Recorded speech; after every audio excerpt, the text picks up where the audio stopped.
Morning बच्चों। आज हम लोग वर्ग 8 की नागरिक शास्त्र को पढ़ेंगे।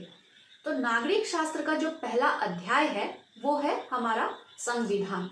संविधान को तो हम सब ने पूर्व के जो कक्षाएं हैं आपकी उसमें भी आप लोगों ने पढ़ा होगा, लेकिन आज हम लोग पाठ को शुरू करने से पहले थोड़ा सा पुनरावृत्ति यानी दोहराव कर लेंगे, ताकि जब हम लोग पाठ को पढ़ेंगे तो आपको वो बहुत रुचिकर लगे, अच्छा लगे आपको। ठीक है, तो कुछ महत्वपूर्ण बातें हैं जो आपको जानना चाहिए। सबसे पहली बात है कि हमारा जो संविधान है वो बन के तैयार हुआ था 26 नवंबर 1949 ईस्वी को। ठीक है, तो बच्चों सबसे पहली तो ये भी बात है कि संविधान है क्या।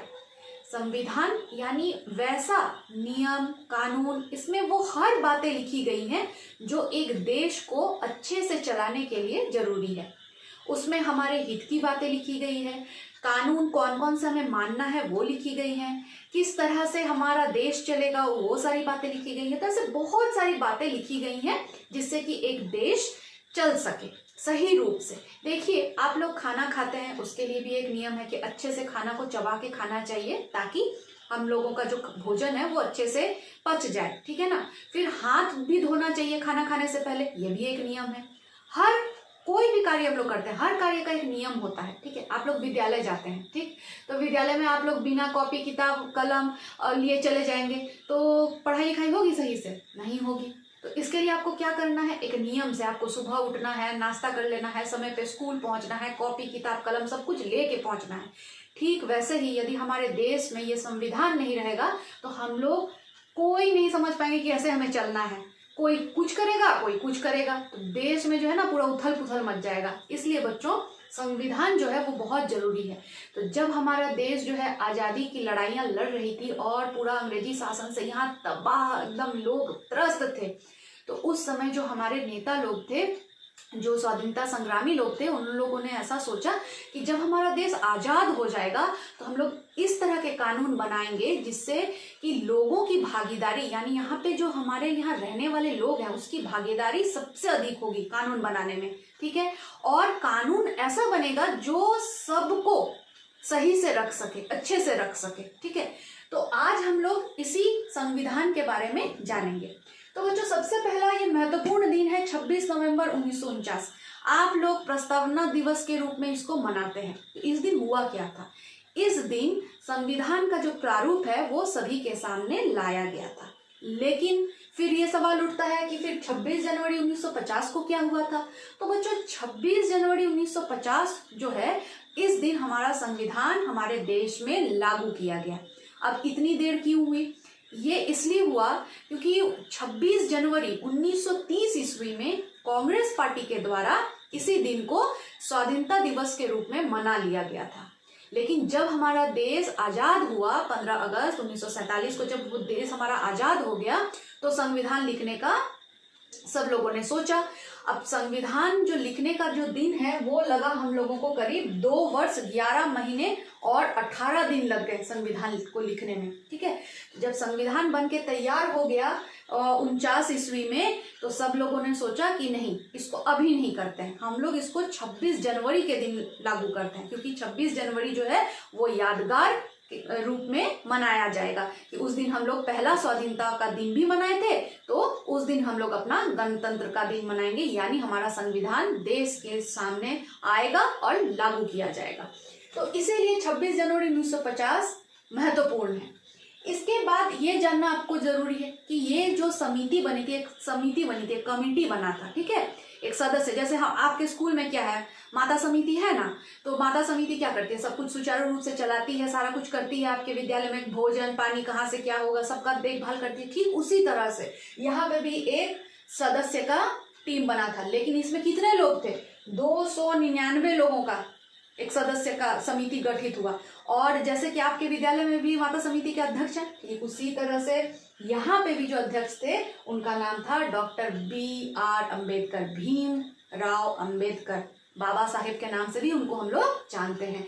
और इनकी बहुत महत्वपूर्ण भूमिका थी इस संविधान को लिखने के लिए। क्योंकि बच्चों आपको ये बात जान के बहुत हैरानी होगी कि 10 देशों को उन्होंने घूमा था। जर्मनी, आयरलैंड, ऑस्ट्रेलिया, जापान, संयुक्त राज्य अमेरिका, ब्रिटेन, ऐसे कईयों देशों में, फिनलैंड, सब जगह वो गए। 10 देश वो घूमे और 10 देश में घूम के उन्होंने देखा कि कौन कौन सा कानून जो है वो सब अच्छे हैं, यानी जो देश हित में है, लोगों के भलाई के लिए है, उन सभी कानून को वो क्या कर लिखते चले गए। उसके बाद वो अपने देश लौटे और सभी को वो एक किताब में संकलित की। लेकिन ये जो लिखने का कार्य था, ये लिखने का कार्य करने वाले जो हैं वो हैं प्रेम बिहारी नारायण रायजादा। इन्होंने पूरा जो हमारा संविधान है ना बच्चों, ये इतनी मोटी किताब पूरा उन्होंने हाथ से लिख डाला, और वो भी 2 भाषाओं में, हिंदी में भी, अंग्रेजी में भी। और उस समय कोई टाइपिंग वाइपिंग वो सब का कोई ये नहीं था, और ना ही हमारे जैसे कंप्यूटर था, है ना। तो बच्चों ये जान के रखिए कि प्रेम बिहारी नारायण रायजादा जो हैं वो हमारे संविधान को दोनों भाषा में लिखे। ठीक है, तो ये कुछ महत्वपूर्ण बातें हैं जो आपको हमेशा जाननी चाहिए। तो बच्चों अब हम लोग पढ़ेंगे भारतीय संविधान के कुछ आयाम मतलब भारतीय संविधान के कौन कौन से मुख्य भाग हैं। तो पहला जो हिस्सा है वो है संघवाद यानी फेडरलिज्म। ठीक है, संघवाद क्या है? यदि एक स्तर से ज्यादा की सरकारें किसी देश में भी चलती है तो वहां की सरकार को हम लोग संघवाद का नाम देते हैं। ठीक है, तो जैसे हमारे देश में 3 स्तर पे सरकार चलती है। कौन कौन सी? पहला है केंद्र सरकार, उसके बाद है राज्य सरकार, उसके बाद है स्थानीय सरकार। केंद्र सरकार यानी जहाँ पे हमारे प्रधानमंत्री श्री नरेंद्र मोदी जी हैं। उसके बाद राज्य सरकार जहाँ पे श्री हेमंत सोरेन जी हमारे मुख्यमंत्री के रूप में पदभार संभाले हुए हैं और कार्य कर रहे हैं। ठीक उसी प्रकार स्थानीय सरकार, यदि हम लोग गांव देहात घर में हैं तो हमारी पंचायत जहाँ मुखिया सरपंच ये सब न्याय करती हैं। ठीक है, और यदि हम लोग शहरी क्षेत्र में हैं तो वहाँ पे वार्ड परिषद के पास हम लोग चल जाते हैं। तो इसी तरह से हम लोग देखेंगे कि 3 स्तर पे सरकार यहाँ पे काम करती है। इसलिए जो पहला आयाम है भारतीय संविधान का वो है संघवाद, हमारे यहाँ फेडरलिज्म जिसको कहते हैं। अब बात आती है यहाँ पे कानून कौन इसमें से बनाता है। तो सरकार के रूप में केंद्र और राज्य के पास ही सिर्फ ये अधिकार है कि वो कानून बनाए। बाकी जितने भी हैं माने यानी स्थानीय सरकार हमारी, वो हर मुद्दे पे फैसला ले सकती है लेकिन कानून नहीं बना सकती। कानून कौन बनाएगा? सिर्फ केंद्र और राज्य सरकार बनाएंगी। ठीक है, लेकिन इसमें भी आपको जानना पड़ेगा आगे के, अभी हम लोग पढ़ेंगे इस विषय पे कि संविधान में 3 सूचियां तय की गई है कि केंद्र कौन कौन से विषय का ध्यान रखेंगे, राज्य सरकार कौन कौन से विभागों का ध्यान रखेंगे, और फिर है समवर्ती सूची यानी वैसी सूचियां जहां पे केंद्र सरकार और राज्य सरकार दोनों ही, ऐसे कौन कौन से विभाग है जहां पे ये दोनों ही सरकारें उस विभाग का ख्याल रखेंगी। ठीक है, तो ये अब हम लोग आगे पढ़ेंगे कि कौन कौन सी ऐसे विभागें हैं जिसको केंद्र सरकार संभालती है और कौन से ऐसे राज्य सरकार, और कौन कौन से विभाग है जिसमें दोनों ही कार्य करते हैं। तो बच्चों हम लोग अभी जानेंगे कि संविधान में 3 सूचियां जो तैयार की गई हैं वो कौन कौन सी हैं। सबसे पहले संघ सूची जिसमें सुरक्षा, वित्त और संचार विभाग दिया गया है। संघ सूची यानी जो केंद्र के द्वारा जिसपे कानून बनाया जाता है।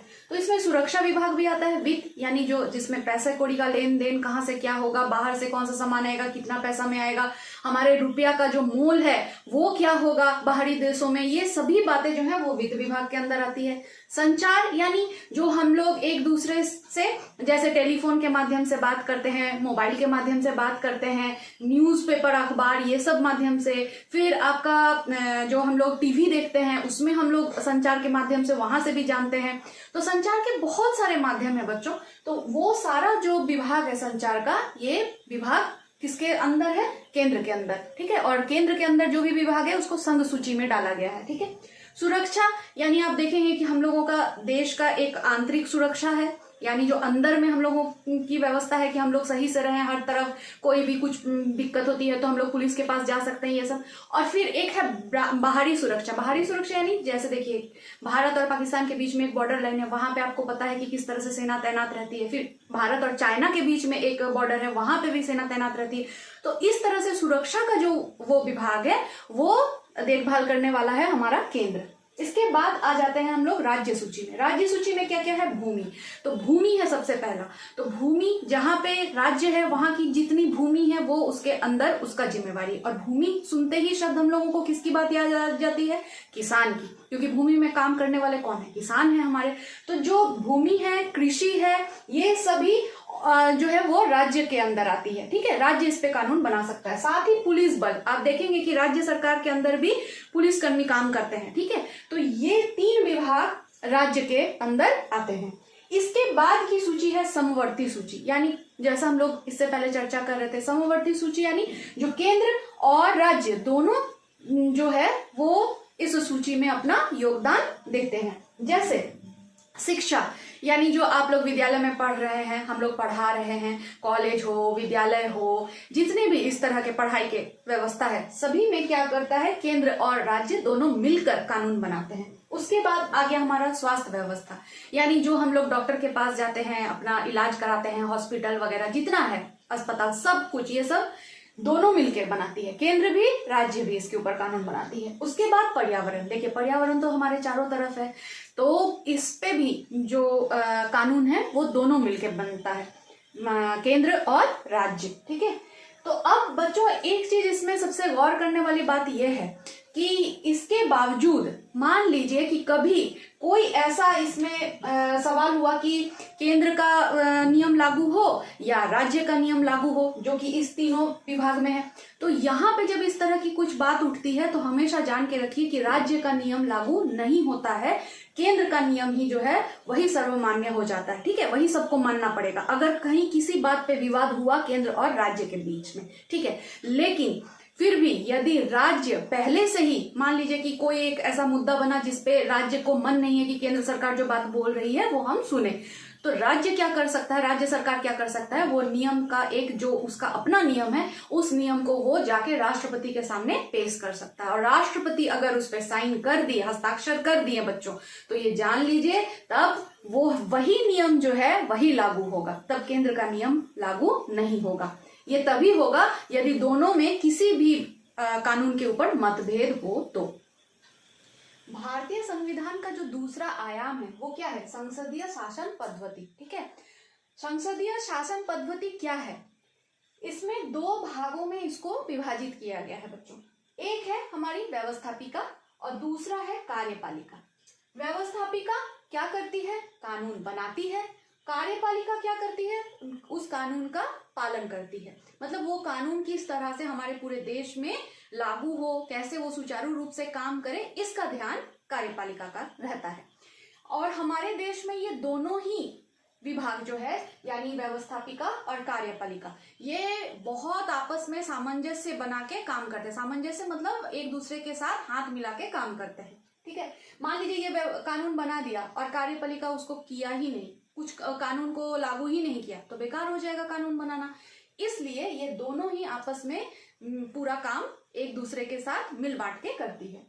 आगे बच्चों ये जानेंगे कि कार्यपालिका के जो संवैधानिक अध्यक्ष हैं वो कौन होते हैं। संवैधानिक तौर पे उसके जो अध्यक्ष हैं वो राष्ट्रपति होते हैं, लेकिन जो पूरा शक्ति है ना, मतलब पूरा जो पावर है कोई भी कुछ करने का, वो सीधा सीधी मंत्रिपरिषद के जो अध्यक्ष होते हैं उनके पास होता है। अब मंत्रिपरिषद के अध्यक्ष ये कौन है? मंत्रिपरिषद के अध्यक्ष यानी हमारे प्रधानमंत्री। यानी जो भी पार्टी मान लीजिए कि जो चुनाव जीत जाती है, तो उसमें से हम लोग एक चुनाव कर देते हैं कि वहां पे वो लोग अपना चुन लेते हैं कि हाँ ये पार्टी बहुमत से जीत गया है, अब इसी में से कोई एक व्यक्ति जो है वो हमारा प्रधानमंत्री बनेगा। तो इसी तरह से संवैधानिक अध्यक्ष राष्ट्रपति है, लेकिन जो पूरा पावर, जो पूरा शक्ति रहता है इसको चलाने का, वो हमारे प्रधानमंत्री के पास रहता है। और दूसरी बात है कि बिना मंत्रिपरिषद के, ठीक है ना, कोई भी काम सुचारू रूप से नहीं हो सकता है। इसमें इन लोगों का बहुत महत्वपूर्ण योगदान होता है। कोई एक व्यक्ति तो पूरा नहीं कर सकता है कार्यपालिका का काम, तो पूरा जितना भी वहां पे उनके कैबिनेट के जितने भी लोग होते हैं बच्चों, वो सब मिला के ही कार्यपालिका का निर्माण होता है, काम करते हैं, कानून को व्यवस्थित रूप में हमारे पूरे देश में लागू करते हैं। तो बच्चों तीसरा जो भारतीय संविधान का आयाम है वो है स्वतंत्र एवं निष्पक्ष न्यायपालिका। स्वतंत्र क्यों बोला गया है? स्वतंत्र यानी कोई भी दूसरा जो विभाग है उसका न्यायपालिका के ऊपर कोई हस्तक्षेप नहीं होता है। ठीक है, न्यायपालिका यानी जो कोर्ट होता है उसको बोलते हैं, ठीक ना। तो वहां पे कोई दूसरा विभाग का हस्तक्षेप नहीं होता है, इसलिए इसको स्वतंत्र बोला गया है। और दूसरी बात है निष्पक्ष क्यों बोला गया है। निष्पक्ष यानी ये कोई विशेष संस्था या किसी विशेष व्यक्ति का नहीं है। ये नहीं है कि हम चले गए बोले कि मेरा कोर्ट है, हम जो बोलेंगे वही होगा, ऐसा संभव नहीं है। और सरकार के विरुद्ध भी अगर कोई कोर्ट में जाके कोई बोल देता है कि हमको सरकार का ये पसंद नहीं आ रहा है, हम उसके विरुद्ध केस करना चाहते हैं, तो वो भी होता है। और कभी कभी तो सरकार के विरोध में भी हम लोगों के जो न्यायपालिका है वो न्याय सुना देते हैं। ठीक है, जो सही न्याय है यानी निष्पक्ष, जो सही होगा उसी को न्याय मिलेगा, है ना, उसी को सही बोलेगा। इसके बाद आते हैं कि जो हमारे यहाँ पे कितने तरह के न्यायालय हैं। सबसे पहला न्यायालय है उच्चतम न्यायालय, इसको इंग्लिश में क्या कहते हैं, सुप्रीम कोर्ट। ये हमारे राजधानी में स्थित है, राजधानी दिल्ली में हमारा उच्चतम न्यायालय स्थित है। फिर होता है उच्च न्यायालय। उच्च न्यायालय हर राज्य में होता है, हर राज्य में एक उच्च न्यायालय है। ठीक है, एक ही उच्च न्यायालय होता है। ठीक, और हर जिले में जो है वो जिला का कोर्ट होता है, उसको सेशन सिविल कोर्ट भी हम लोग कहते हैं। तो जान लीजिए बच्चों कि यहाँ पे जो न्यायाधीश होते हैं उनकी नियुक्ति कौन करता है, उनकी नियुक्ति राष्ट्रपति करते हैं। लेकिन उनको अगर कभी बोला जाएगा कि इस न्यायाधीश को इस पद से हटा दिया जाए तो वो राष्ट्रपति नहीं कर सकते हैं। राष्ट्रपति किसी भी न्यायाधीश को उनके पद से हटा नहीं सकते हैं, उनको रख सकते हैं, उनको नियुक्त कर सकते हैं, लेकिन हटा नहीं सकते हैं। हटाने का तभी होगा जब किसी भी न्यायाधीश के ऊपर महाअभियोग लगेगा, यानी कोई बहुत बड़ा, मान लीजिए कि कोई उनके विरुद्ध कोई केस दर्ज हो गया, ऐसा कुछ हो गया और वो साबित हो गया कि हाँ सही में ऐसा हुआ है, तभी जाके ये संभव है। अब इसमें कुछ बातें हैं जो आपको जान लेनी है। क्या क्या बातें हैं कि न्यायाधीशों या कर्मचारी जो भी हैं, यानी जो न्यायपालिका के अंदर जो भी कार्य कर रहे हैं, उन लोगों का जो नियुक्ति होता है ये सब न्यायपालिका खुद ही कर लेती है, इसमें कोई भी बाहरी किसी लोगों का हस्तक्षेप नहीं होता है। ठीक है, दूसरी बात, इनकी जो वेतन आदि होते हैं उनका भी जो हिसाब है वो भी न्यायपालिका करती है। और वो संचय जो निधि होता है, संचित निधि, उसी से देय होता है। संचित निधि क्या होता है, जिसमें हम लोगों के यहाँ का जो कर है उसको जो हम लोग भुगतान करते हैं, चाहे कोई सामान खरीद के उसका जो कर भुगतान करते हैं, आय करते हैं हम लोग उसका जो भुगतान करते हैं, ये सभी चीज जहाँ पे जमा होती है उस निधि को हम लोग संचित निधि कहते हैं। और वहीं से इन लोगों का सब पेमेंट जो है, पैसा कौड़ी देना वहीं से होता है। ठीक है, तो यहाँ पे हम लोग ये जान लिए। और एक बात क्या है कि अगर कोई न्यायाधीश पदमुक्त हो जाता है तो वो कोई भी दूसरा पद ग्रहण नहीं कर सकता है। लेकिन आजकल ये भी हो रहा है, कहीं पे कोई मंत्री बन जा रहा है तो कहीं पे कोई राज्यपाल बन जा रहा है, कुछ भी हो जाता है। ठीक है, लेकिन अगर नियम देखा जाए, नियमतः ऐसा नहीं होता है। तो बच्चों हम लोग यहाँ पे 4-5 बातों को जाने। एक, भारतीय संविधान क्या है। दूसरी बातों को जाने कि भारतीय संविधान के क्या प्रमुख आयाम हैं, उसमें से 3 अभी हम लोग देख लिए इस पार्ट में अभी, है ना। संघवाद को पढ़ लिए, फिर संसदीय प्रणाली को पढ़ लिए, अब हम लोग न्यायपालिका के बारे में कुछ बातों को जान लिए। अब आगे हफ्ते हम लोग जो है इसके विस्तार से और अध्याय को जानेंगे और पढ़ेंगे। तब तक के लिए बच्चों आप लोग एक बार इस पाठ को जरूर दोहरा लिए। धन्यवाद।